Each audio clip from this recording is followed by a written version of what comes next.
What is the distance between the lens and the screen called? Discuss the relation between this distance and radius of curvature of the lens with your teacher. म्हणजे पडदा आणि भिंग तुम्ही आता हे दोन्ही साइडने अंतर बघितलं तर तुम्हाला काय वाटलं, त्या अंतरातील फरक काय वाटला किंवा काय डिस्टन्स दिसलं तुम्हाला, मग तुम्ही याच्याबद्दल तुमच्या टीचर सोबत डिस्कस करायचं. ठीक आहे. The image of distant object is obtained close to the focus of lens. Hence, the above distance is focal length of the lens. What will happen if you use a concave lens in this experiment? म्हणजे दूरवरच्या वस्तूची प्रतिमा भिंगाच्या नाभीच्या जवळपास मिळते. म्हणजे तुम्हाला distant जे object होतं त्याची इमेज कुठे मिळाली? भिंगाच्या नाभीच्या जवळपास. मग नंतर जर तुम्ही वरील आकृतीतून पडदा आणि भिंग यांच्यातील अंतर हे नाभी अंतर असते. तुम्ही फोकल लेंथ म्हणून काय यूज केलं तिथे? तिथून तुमचा पडदा होता, तिथून तर पडद्यापासूनचं अंतर आणि भिंगापर्यंतचं अंतर हे कुठलं झालं तुमचं? ती काय झाली? तेवढी एक तुमची फोकल लेंथ झाली, म्हणजे तिथं नाभी अंतर झालं. मग तुम्ही जर वरच्या आकृतीत तुम्हाला जी कृती दिलेली होती तिच्यात जर अंतर्गोल भिंग वापरलं असतं तर काय झालं असतं? रे diagram for refraction. You have learned the rules of drawing ray diagrams for spherical mirror. Similarly, one can obtain the image form bye lens with the help of ray diagram. One can obtain the position, size and nature of this image with the help of this diagram. आता आपल्याला काय शिकायचंय? अपवर्तित किरणांचे लेखन. मग आता तुम्ही शिकलेलेच आहात काय रूल आहेत काय नाही. तर गोलीय आरशाद्वारे मिळणाऱ्या प्रतिमांचा अभ्यास करण्यासाठी किरणाकृती काढण्याचे नियम तुम्ही बघितले आहात. ठीक आहे. मग त्याचप्रमाणे भिंगाद्वारे मिळणाऱ्या प्रतिमांचाही अभ्यास आपण किरणाकृती साहाय्याने करू शकतो. मग जर तो करू शकतोय तर मग किरणाकृतीच्या आधारे भिंगांद्वारे मिळणाऱ्या प्रतिमांचे स्थान, आकार व स्वरूप यांचा अभ्यास करता येतो. म्हणजे आपण त्याच्यावरूनच ऑप्टेन करू शकतो त्याची पोझिशन, साईज आणि नेचर ऑफ द इमेज त्याच्या हेल्पने. Image form by convex lens. मग आता बहिर्गोल भिंगाद्वारे त्याची प्रतिमा कशी मिळते ते बघू. One can use following 3 rules to draw ray diagram of image obtained by convex lens. म्हणजे असे 3 रूल आहेत आपल्याला, 3 नियम दिलेले आहेत. मग त्या 3 नियमानुसार आपण त्यांच्या प्रतिमाची किरणाकृती काढू शकतो. आता बघू काय 3 नियम आहेत. हा इन्सिडेंट रे म्हणजे आपत्ती किरण, रिफ्लेक्टेड रे म्हणजे काय? अपवर्तित किरण. हा F1 म्हणजे फोकस 1 पॉइंट, हा फोकस 2. पहिला रूल काय? When the incident ray is parallel to the principal axis. हे असते प्रिन्सिपल ऍक्सिस. जेव्हा इन्सिडेंट रे हा प्रिन्सिपल ऍक्सिसला पॅरलल असतो तेव्हा काय होतं? The reflected ray passes through the principal focus. तर रिफ्लेक्टेड रे कुठून जातो? प्रिन्सिपल फोकस मधून जातो. आलं लक्षात? म्हणजे जर आपत्ती किरण मुख्य अक्षाला समांतर असेल तर अपवर्तित किरण हा मुख्य नाभीतून जातो. कुठून जातो? ही मुख्य नाभी असते तर अपवर्तित किरण हा मुख्य नाभीतून जातो, म्हणजे रिफ्लेक्टेड रे हा इथून जातो. हा पहिला नियम. कधी? पण जेव्हा इन्सिडेंट रे म्हणजे आपत्ती किरण हा कधी असतो? जेव्हा आपत्ती किरण हे प्रिन्सिपल ऍक्सिसला पॅरलल असेल तेव्हाच होतं. ठीक आहे. मग दुसरा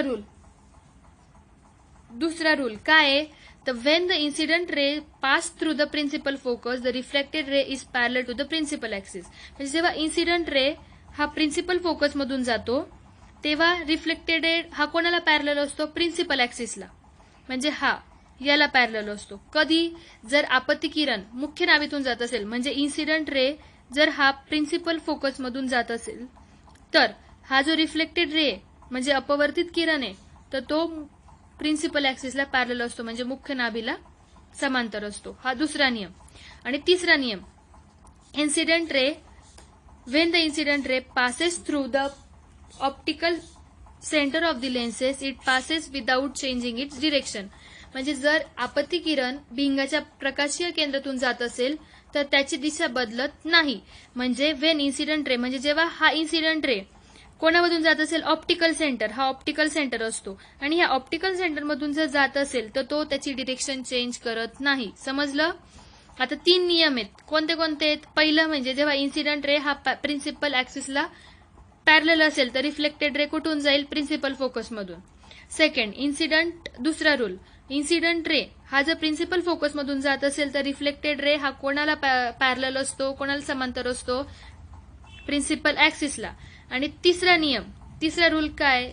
जेव्हा इन्सिडेंट रे हा ऑप्टिकल सेंटरमधून पास होत असेल, जेव्हा ऑप्टिकल सेंटरमधून जात असेल तेव्हा रिफ्लेक्टेड रे हा तिची डिरेक्शन चेंज करत नाही. समजलं? आता दुसरी आकृती काय आहे त्याच्यात बघू आपण. कृती आपल्याला करून बघायला लावलेली. काय? Material a convex lens, screen, metre scale, stand for the lens, chalk, candle etcetera. म्हणजे एक बहिर्गोल भिंग, कॉन्व्हेक्स लेन्स, पडदा, मीटरपट्टी, भिंगाचे स्टँड, खडू, मेणबत्ती इत्यादी. ठीक आहे. नंतर method draw a straight line along the centre of long table. म्हणजे एक लांब टेबलावर मधोमध एक सरळ रेष तुम्हाला खडूच्या साहाय्याने मार्क करून घ्यायची. Second, place the lens on the stand at the central point of the line. मग तुम्हाला तिथे काय करायचंय, सेंटरला तिथे तुम्हाला बहिर्गोल भिंग ठेवायचं, म्हणजे कॉन्व्हेक्स लेन्स ठेवायचा आहे. लक्षात दाखवल्याप्रमाणे बघा इथे. तिसरं, place the screen on one side. आणि एका साइडला स्क्रीन प्लेस करायची लेन्सच्या, म्हणजे ठेवायची. Move it along the lens as to get a clear image of distant object. म्हणजे जोपर्यंत तुम्हाला वस्तूची प्रतिमा, तुम्ही जी वस्तू ठेवली तिची इमेज तुम्हाला क्लिअर दिसत नाही, ठीक आहे, तुम्हाला स्पष्ट दिसत नाही, तोपर्यंत तुम्ही ती स्क्रीन नीट हालून बघायची, पुढे मागे सरकवून मग ठेवायची. मग नंतर mark it's position at F1. आणि मग नंतर तिच्यानंतर त्याची पडद्याच्या ठिकाणी खडूच्या साह्याने F1 मिळवायचंय, म्हणजे ही F1. आता तुम्ही हे हलवलं, तुम्हाला इथे प्रतिमा दिसली. Measure the distance between O and F1.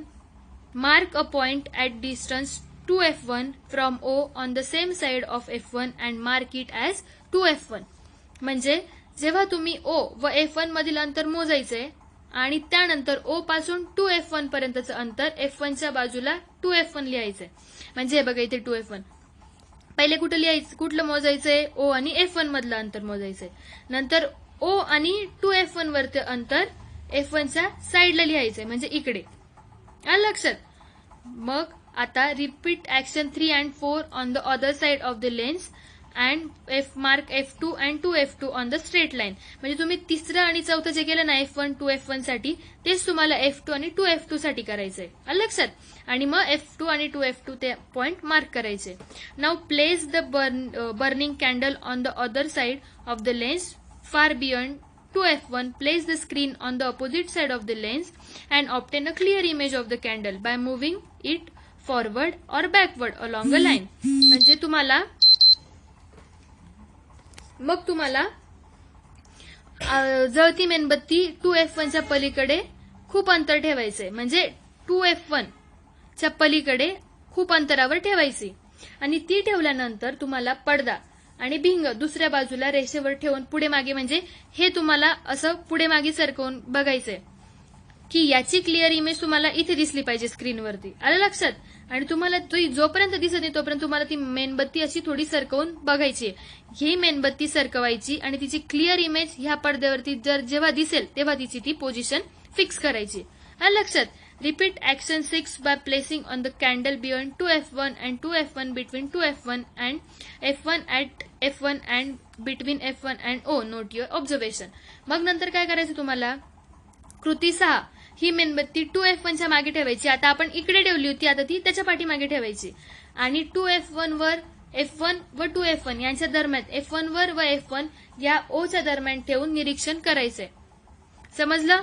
म्हणजे तुम्ही जसं हे याच्या पलीकडे ठेवून केली ना, तसंच त्याच्या मागे ठेवायची, मग F1 वरती ठेवायची, मग इकडे ठेवायची, थोडासा सरकवून वगैरे. तशा तेवढ्या तुम्हाला त्यांनी हे करायला लावलं, ऑब्झर्वेशन घ्यायला लावलंय. समजलं?